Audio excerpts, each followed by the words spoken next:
Hi, everyone. I'm Sandra from HERA, and today I will talk about becoming future ready communication strategies for children with hearing loss. I'm going to be using some acronyms in the presentation today. CWHL stands for Child with Hearing Loss or Children with Hearing Loss, and PWHL stands for Person with Hearing Loss or People with Hearing Loss.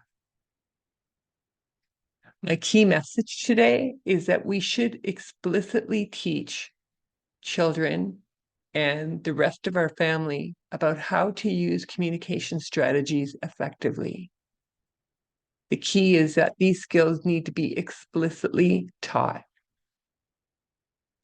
But there's an elephant in the room when it comes to teaching communication strategies. Do you know what it is? The elephant in the room is that implementing a new communication strategy requires a behavior change for both parties. Communication is a two-way street. Most children with hearing loss are not experts in behavioral science. Asking other people in their lives to change their behavior is not easy at times. It can be uncomfortable. And from the perspective of the rest of the family, having to change their own behavior is also not easy. I don't think this is acknowledged nearly enough or at all. Typically, when audiologists provide information about communication strategies, it comes in the form of a long list of helpful strategies. For example, you can find such a list on the website for the University of California, San Francisco Health. You'll see a list of strategies that, to be honest, is overwhelming. How can anyone be expected to remember and apply all of these strategies at once?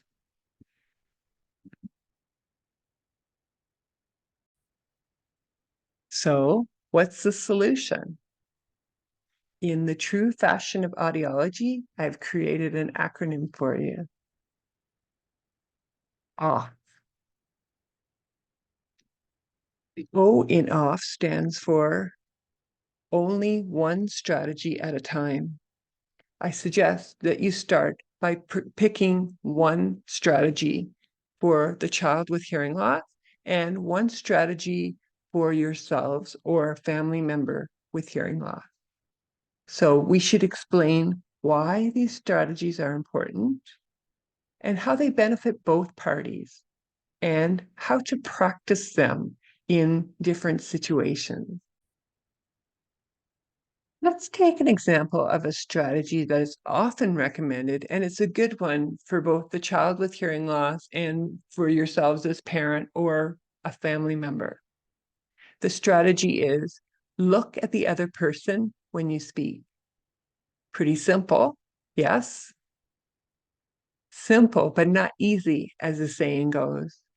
This strategy actually involves several scenarios.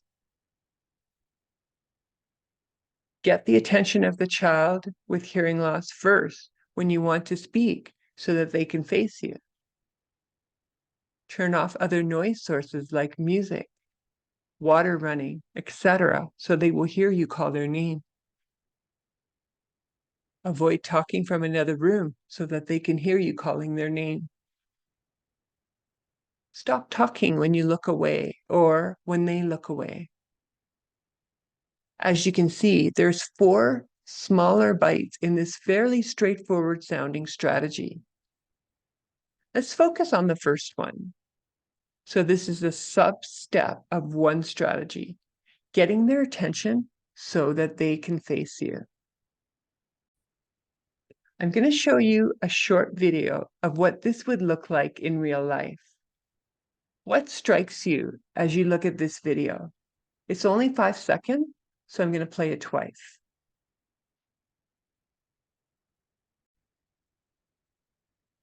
Hey, hey, hey, hey, hey, hey, hey, hey, hey, hey, hey, hey, hey, hey.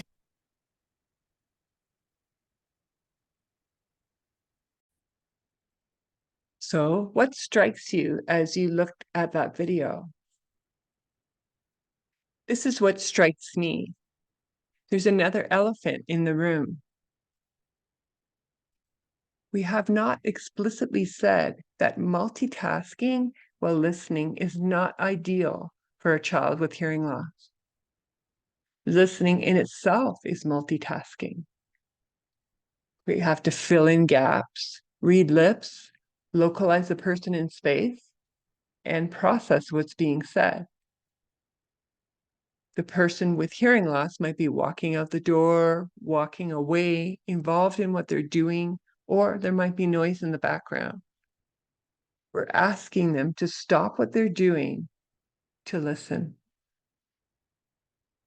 When you're fully absorbed in what you're doing, what happens when someone asks you to stop? First of all, it can be startling, which I've tried to convey with my facial expression in the video. And secondly, there's a shift involved from focusing on what you're doing to focusing on the person who is talking. Sometimes I show reluctance to make that shift because I'm absorbed in what I'm doing. This reluctance shows up even though that I'm aware that I shouldn't be multitasking while listening. From the other person's perspective, what about when the child with hearing loss or the family member are not aware of this implicit rule that ideally they should not multitask while listening? The nonverbal language of reluctance could be misinterpreted by the other party as impatience or reluctance to communicate. This can create needless tension. So sometimes it's simple, but it's not easy. In other words, communication strategies are more complex than we realize at times. This leads me back to our OFF acronym.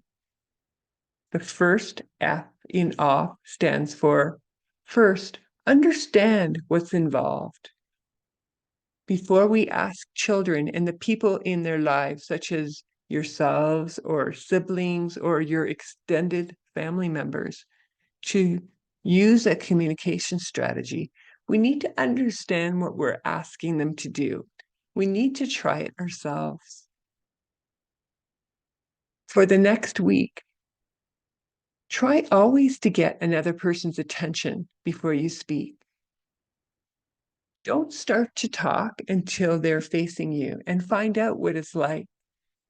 In my opinion, is the big behavior change for you and for the person you're speaking to.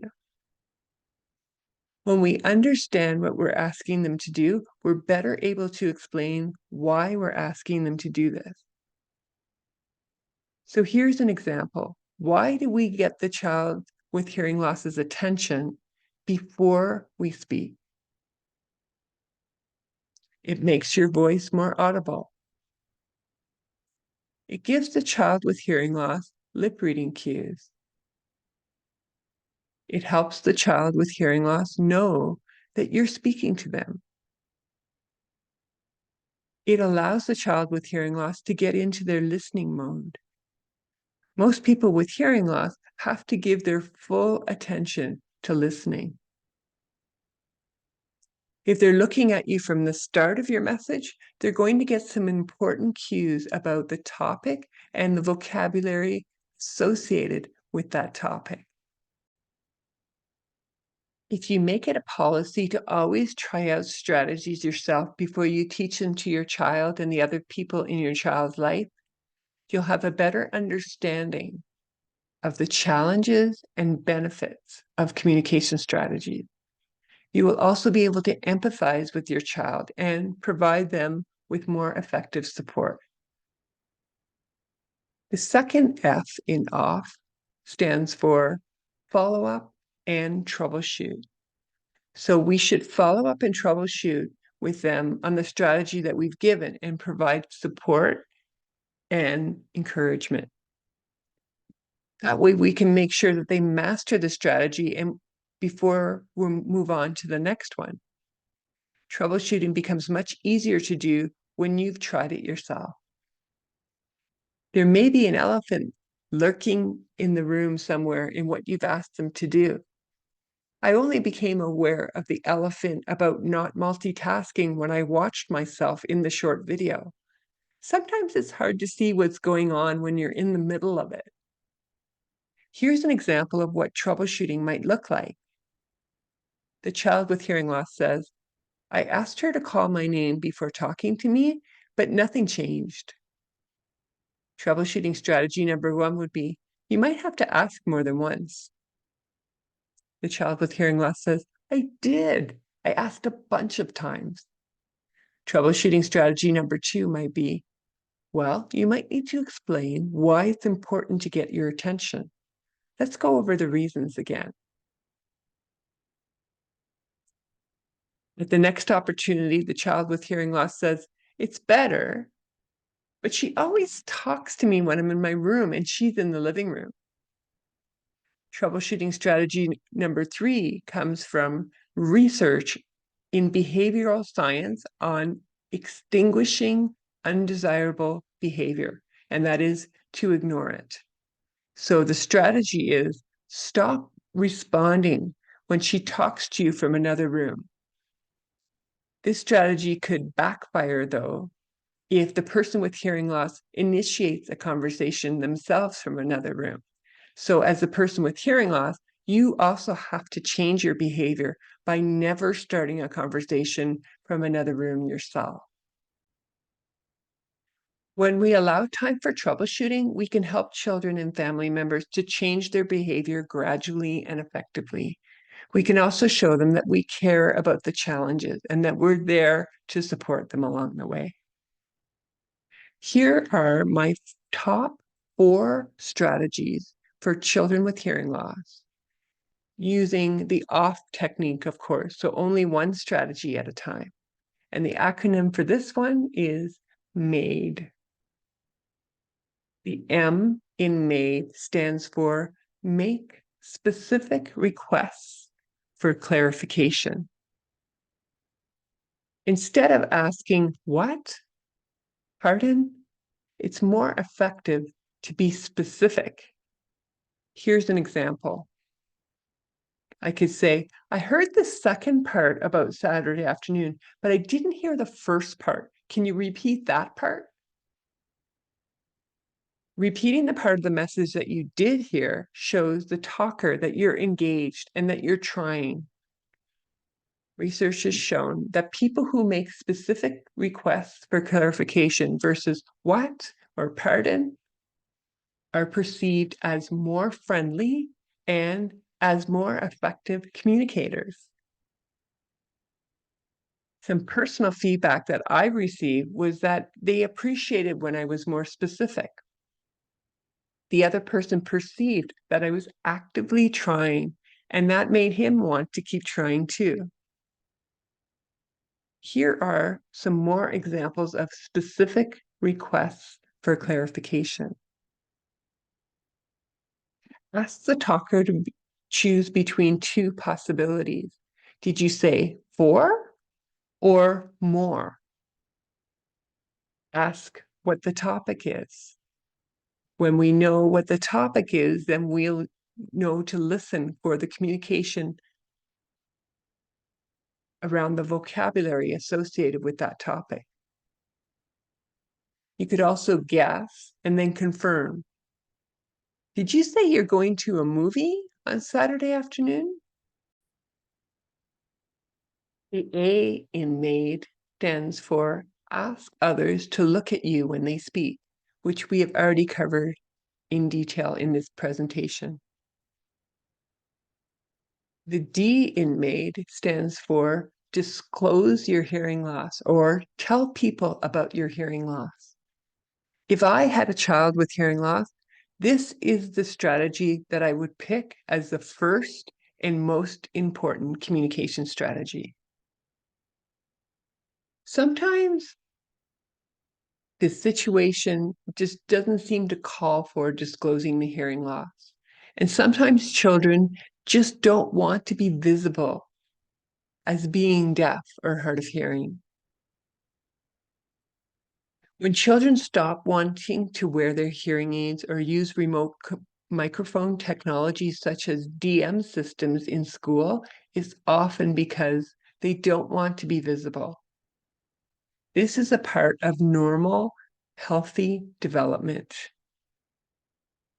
As the adults in their lives, it's important to support them to develop their identity as a person with hearing loss. In some cases, that's going to mean supporting and encouraging the use of the technology such as hearing aids, cochlear implants, and remote microphones. Many people with hearing loss think that their hearing loss is so obvious, but the hearing aids and cochlear implants are not as highly visible as they think.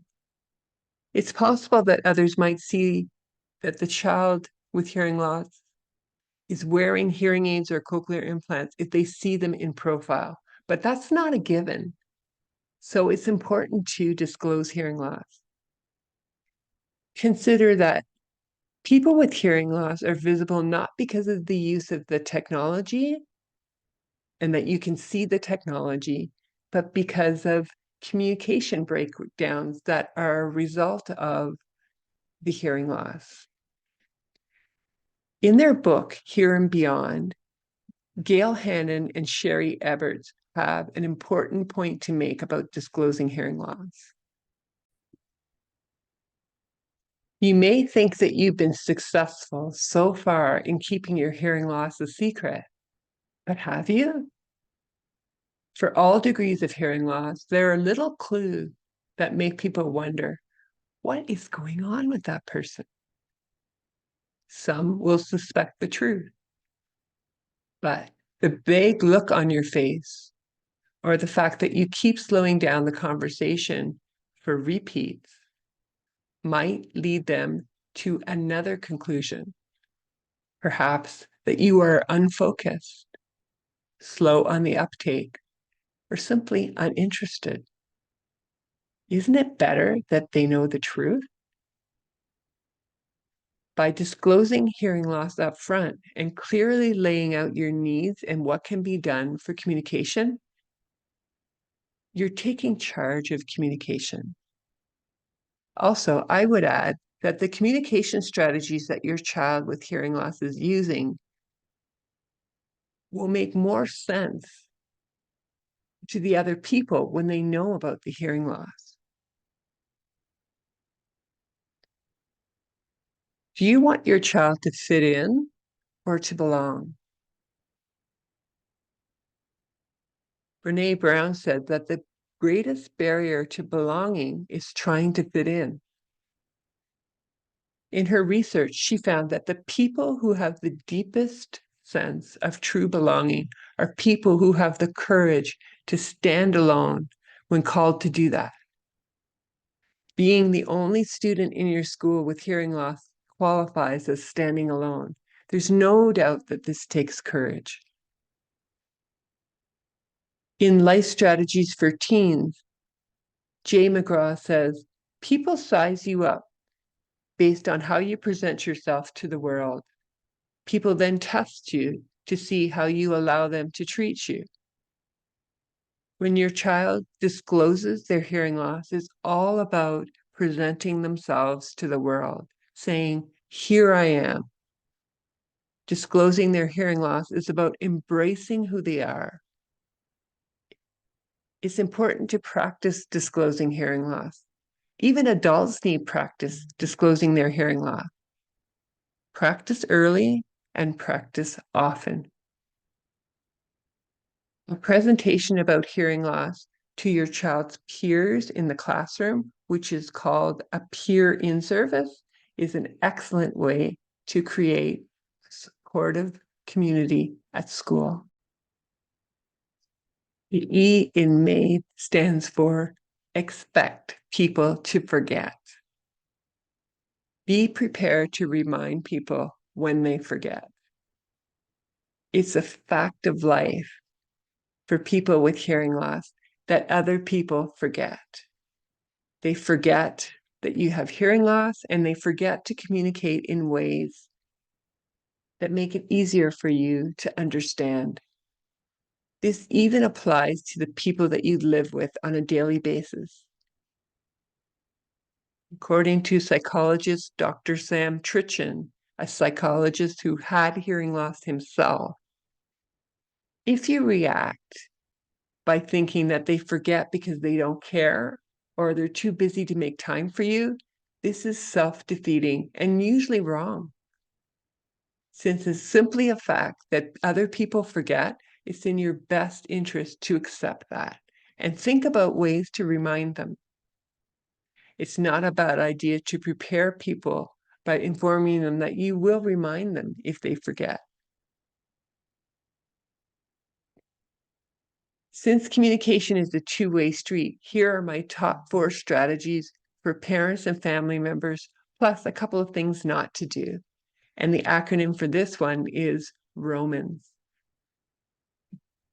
The R in Romans stands for reduce listening effort for the person with hearing loss. There's many ways to do this. Here are some examples. You can move closer within 3 to 5 feet. Slow down is a very effective way to make yourself understood. Turn off other noise sources when you're speaking. Use remote microphone technology in situations like the car and in restaurants. Break information into smaller chunks. Be understanding when listening breaks are needed. Listening fatigue contributes to overall fatigue. Technologies such as hearing aids, cochlear implants, and remote microphone technology are essential in reducing listening fatigue. So again, there's 5 sub-strategies to this one strategy. Simple, but not easy.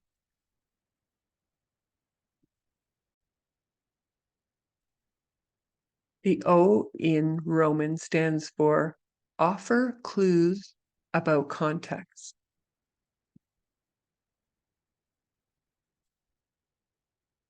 It can be super helpful to be alerted to changes in topic, who is speaking, especially when the speaker changes quickly in a group conversation, or background information that the child with hearing loss might not be aware of, such as what's about to happen or what just happened.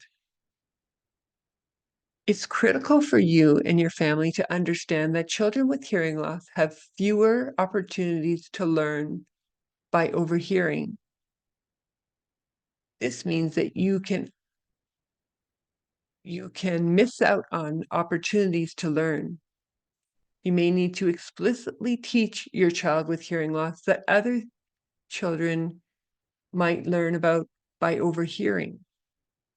An example is vocabulary words. Out of the thousands of words that we know, very few, only 10%, have been directly taught to us, where we discuss the definition. As much as 90% of new vocabulary is learned by overhearing how other people use this word. I invite you to notice how many times during the day you might get information by overhearing something that was not directed to you. Can you think of important things that you've learned recently by overhearing? Awareness of this missed opportunity for your child is very important. Talk about it with your extended family and also with your child. You can point out the examples of learning by overhearing, such as in movies. when the plot moves forward, because a character overhears a tidbit of information. If you're aware that they're missing cues in family gatherings that are very subtle and maybe nonverbal, or in social situations, you can point them out or discuss them later about the things that they may have missed. In a nutshell, you may need to explicitly talk about certain things with your children, especially about the way that the world works. Using technology such as hearing aids, cochlear implants, and remote microphone systems, such as DM systems, will create a more favorable environment to increase the chances of overhearing. In the car or in noisy situations such as restaurants, consider using a remote microphone. Repeat what other people say, such as jokes, and tell your child about changes in the plan or about changes in topic by saying, now we're talking about this. You could also use additional mirrors in the car so that your child can see the faces of the driver and the passenger. Encourage your child to advocate in creating this more favorable listening environment. The M in Roman stands for make your face visible, which we have already talked about in detail. The A in Roman stands for advocate in difficult listening environments. It's highly personal as to how much a child with hearing loss wants from their parent or family members in terms of help and support. The level of support can be tricky to navigate and certainly needs to be fine-tuned over time as the child with hearing loss learns to advocate more and more for themselves. It's important to find a thin yet important line, said Dr. Michael Harvey, a psychologist who wrote the book Listening with the Heart, Relationships and Hearing Loss. It's natural to show support, to show compassion, love, and help with communication. However, there's a thin yet important line between the provision of loving support and the time when that support takes on too much of its life, too much a life of its own. In talking about balance, Dr. Harvey also talks about giving a level of support that's somewhere between 0% not helping at all and 100% doing all the work. It's important to discuss it. The N in Roman is about two things not to do. The first is don't say never mind when a child with hearing loss asks you to repeat. It feels dismissive and it hurts. I will include a hyperlink below in the description section on the YouTube video to a blog article about a more in-depth discussion about saying never mind. The second is don't say, what did I just say? When you're confirming what the child with hearing loss has heard. It feels patronizing. There are other better ways to check for comprehension, such as, I'm wondering if you heard all of that, because I may have lost your attention. Can you let me know about Saturday afternoon? Communication strategies are not just a list of tips. They're a way of improving the quality of life for children with hearing loss and for their families. Communication strategies are an important part of helping children with hearing loss to communicate better and also to enjoy conversations more. And some of these skills may need to explicitly be taught both to your child and to other people in your family. I hope I provided some useful information on this topic about explicitly teaching children and the other members of our families about how to use these communication strategies effectively. Thank you for your attention. You can reach me by email, and I'm on Instagram, YouTube, and Facebook. Bye for now.